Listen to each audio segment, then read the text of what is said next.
David is a son of a poor landowner of Puerto Rico. Besides being an early Christian leader in the Hispanic community, he was also one of the early leaders of Christian activism involved in fighting crime. In 1972, I think it's 72 or 1, a riot erupted in the Spanish community of Boston's South End. It was one of the final riots of our era, of a long era of rioting during that period. And Christians brought that riot to an end, and brought rioting to an end in Boston. EGC was asked to hold a Christian meeting in the middle of a riot in the center of Blackstone Park without the presence of police in order to end the riot. After a significant prayer, the people of the city came together and there was an unprecedented thing where the city actually granted a permit for the meeting of Christians and removed the police from the riot area which had been under curfew. Nothing would have resulted out of this if David Marrero hadn't done two things. One, he recruited some youthful rioters to be the security patrol for the meeting. How can you fail? He put orange T-shirts on them. And, you know, he rescues them from the street. Now you're going to control this thing so nothing bad happens, you know. We traded in our police for these kids, you know. And then he challenged a militant who wanted to tear down the stage before the meeting began by saying, "You and I will fight it out." Here's a Pentecostal preacher. He's a little different, I guess. He says, "If you win, you can tear the stage down. If I win, it stays up." The militant replied, "I can't hit a man of God." And David replied, "Well, then the stage stays up." The ensuing meeting dramatically brought the riot to an end, and all the TV stations and everyone the following Sunday celebrated what had happened. From the ashes of Boston's poverty and ethnic riots was born a movement of God of church planting in Boston's poorest and most crime-ridden neighborhoods. The quiet revival of the faith emerged and changed the face of the city from despair to hope. He received that calling to be a pastor, you believe it or not, 6 months after he got converted. 6 months. That's when he felt the calling to be a pastor. And him and Raul, his brother, they only were, I think they were 19 and 18 years old when they started, 6 months after their conviction. And a lot of people put him in the side. They were just, oh, that's a lot of emotion. Oh, they just kick. They don't know what they're doing. Maybe they were naive of what they're doing, but the Holy Spirit had control over them. And believe it or not, God took that was raw, and you see the results now. I mean, amazing results. When I came to church 17 years ago, there was a concert which David Marrero sponsored. It was a salsa concert. Back in those days, even though I'm still fairly new in terms of compared to other people who have been here for 30 years, 40.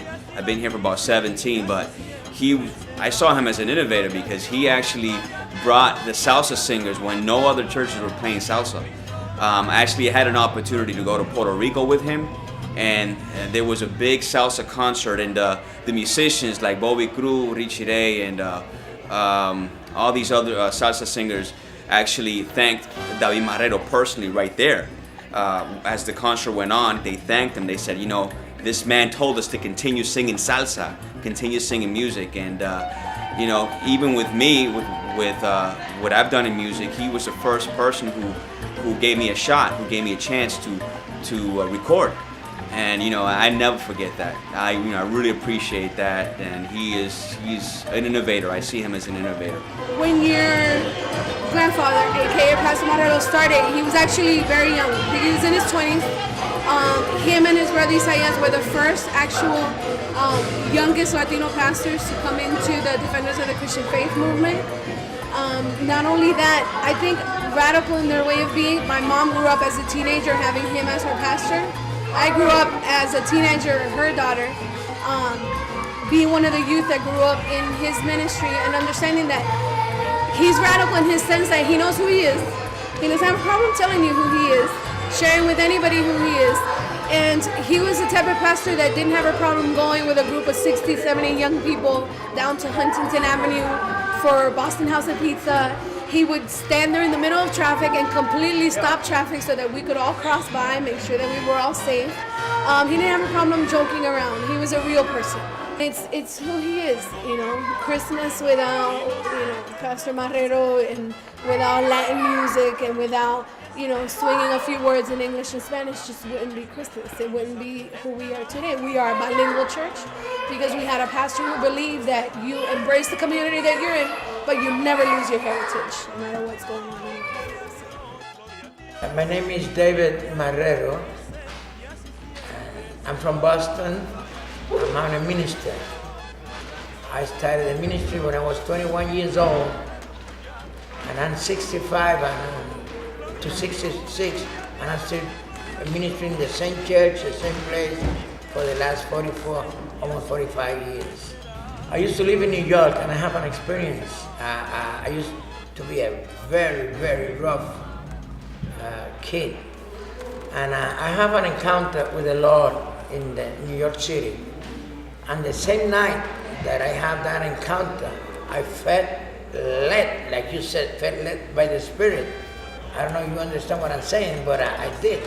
And I came to Boston knocking doors and just telling people what happened to me. So I started to knocking doors and make friends, and started a small church. And I never had a dream that I was going to be a pastor. I always liked the idea of traveling, going places, no matter what, going places. What we call aventurar, adventure. See what is going up there. Although I know I didn't have a set in my life, I knew that I was like a bird. And to prove it, I've been over 500 different countries and places. But it wasn't until I became a minister that my dream of traveling got fulfilled. But it was when I was 21 that I have an encounter with the Lord in New York City. And suddenly I felt like, let's go to Boston. Let's see what is going on there. And because that's what I like, traveling. And I started talking to people about my experience, how I was changed. I used to smoke marijuana, I used to drink, I used to womanize, and now I feel that I'm a different person. So everybody should know that I'm a different person. And I started knocking doors, I started talking to people, and I became a pastor without going to school. I never went to school to be a pastor. I had a dream. And in that dream, I saw myself going to Puerto Rico, from Boston to Puerto Rico. And I had a dream that I met this young lady. And it was funny because I had the same dream 3 times in one night. So I flew from Boston to Puerto Rico, looking for that girl. By the way, I found her, and it's my wife. And I knew then that I have a calling.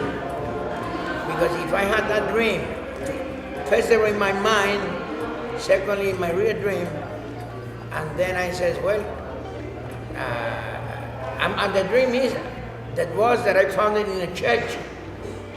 So always church, always a new person, always God. And now I have this dream about this young lady, and when I met this young lady, and she was in the church in Puerto Rico, and when I met her, she says, I've been praying for a husband, and I want a husband to be a minister. So then I said, yeah, bingo, I'm going to be a pastor. And I started a little place, didn't have a bathroom, it was an office. I started there with a few people, two of my brothers and a couple of people, and I started in the South End. South End, Massachusetts, is where all the Hispanic came to stay and live, from Puerto Rico or from all other places. I was the first settlement of Hispanic, so I started in the South End part of Massachusetts. Very rough. People used to laugh at me. Not only that, police came to lock my place because I didn't have license, I was not incorporated. I didn't know what corporation means. I just wanted to be a pastor and to help people. As a matter of fact, there is one organization here that you have to be a minister in order to be part of that organization. They refused me, and they said, no, you have to go to school, and nobody wants me as a pastor.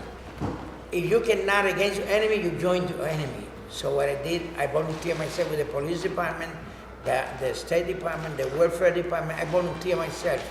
So I became a friend within the community. And now I wasn't that little kid anymore. Now police respected me, welfare department respected me, fire department respected me because I was 35,000 Spanish-speaking people, and there was no interpreter. And you notice I don't know much English because Spanish is my meat. Spanish is my food. But with that little English, I became an interpreter for the court, for the police department, for the welfare department. So I was on the court 24/7. And then from being nobody, I became a big shot at Harvard University. Harvard University extended me an invitation to go study in Harvard, and I took a little course there because I knew now that little boy, that 21 years old, it means business, and I'm still mean business.